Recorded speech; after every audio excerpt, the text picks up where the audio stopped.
Hi, today we'll be discussing the production report.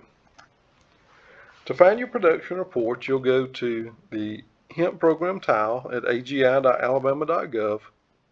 Once you're there, you'll select Forms and Applications. You'll go to your grower access to your application, and there'll be a tab where you can select the production report for growers. All right, on the production report, it gives you all the information you need. So to begin with, one of the first boxes on here is your FSA farm number. You'll have your general grow site information with your GPS coordinates, business name, etc. You'll need to know your hemp variety and quantity, plant date, the types of plants, which usually will only be clones, seeds, or seedlings, a germination or percentage of surviving plant, and if you have another mother plants, the quantity of mother plants that you have. So on your FSA farm number, that's one of the first boxes on there. This is a FSA 156EZ. Your farm number can be found at the top right of the screen.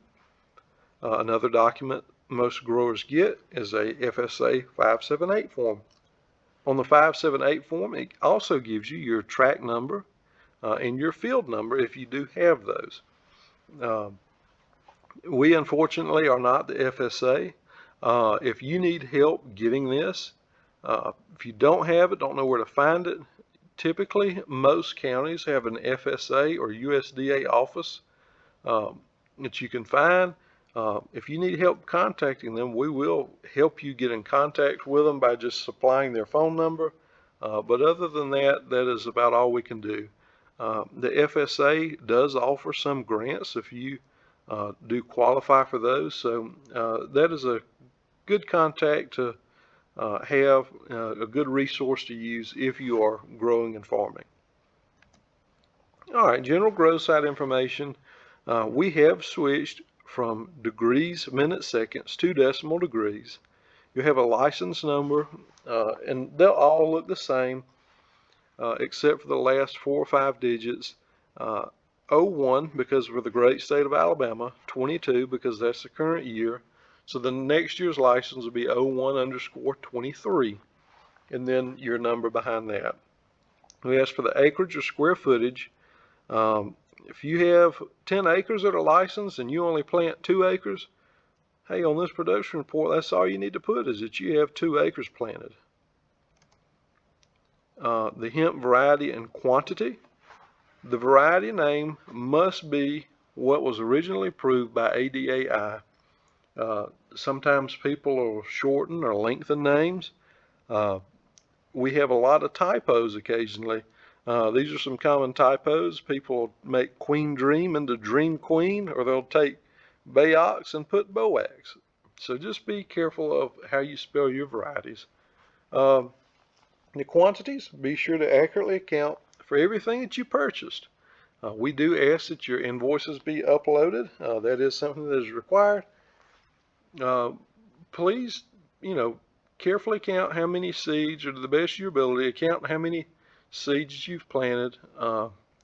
If you propagate any plants, if you take cuttings or clones, take note of how many cuttings or clones you made. We need to know this stuff. If you have plant loss, please record your plant loss. If you have non-germinating seeds, if you plant 5,000 hemp seeds and only 100 of them come up, don't just throw them in the garbage can. Call us, contact your regional hemp inspector and say, look, I've had a terrible germination rate. I don't know what's going on.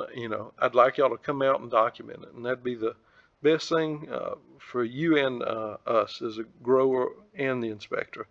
If you're cloning plants, again, accurately record any additional plants produced. Any materials not used must be documented.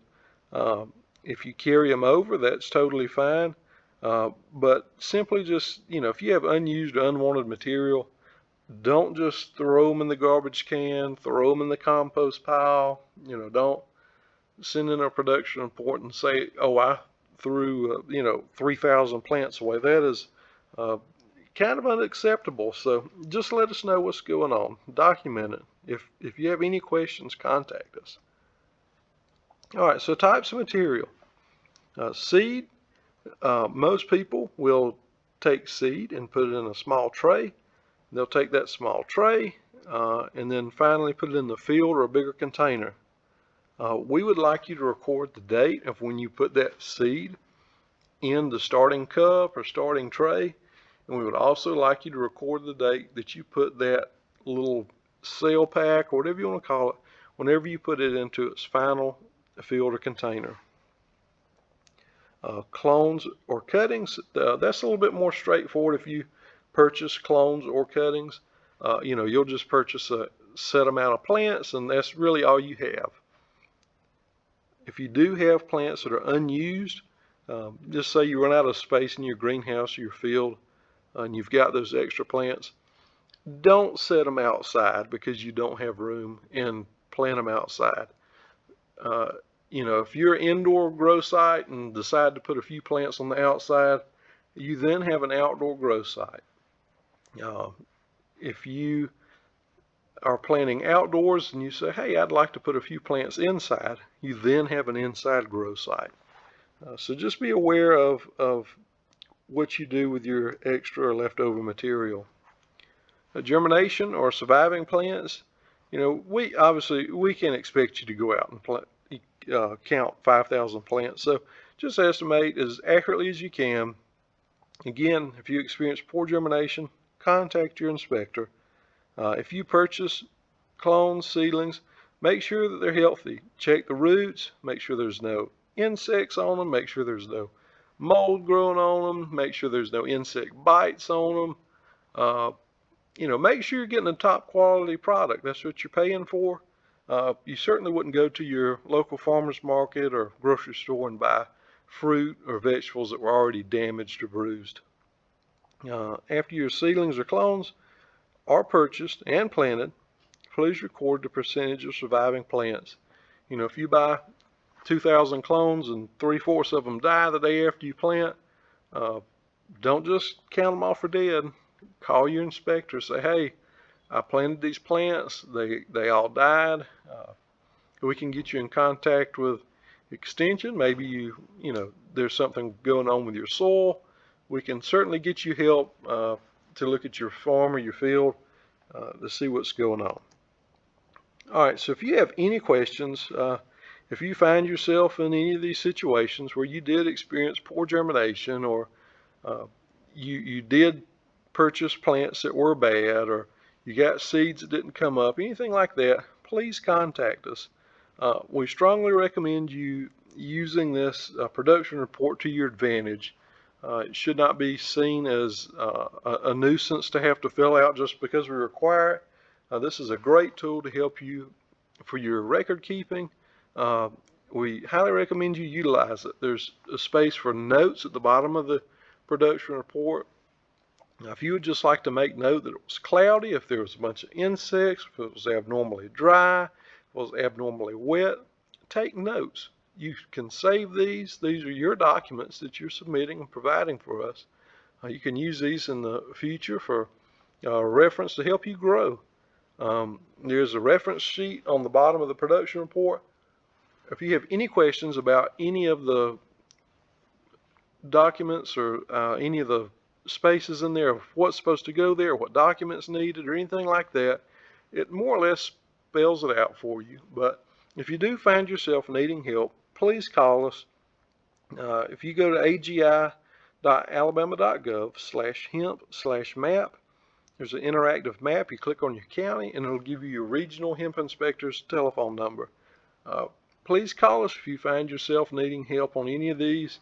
If you'd like to talk to the office, you can call them at 334-240-7230, and they'd be glad to help you as well. Thanks for listening.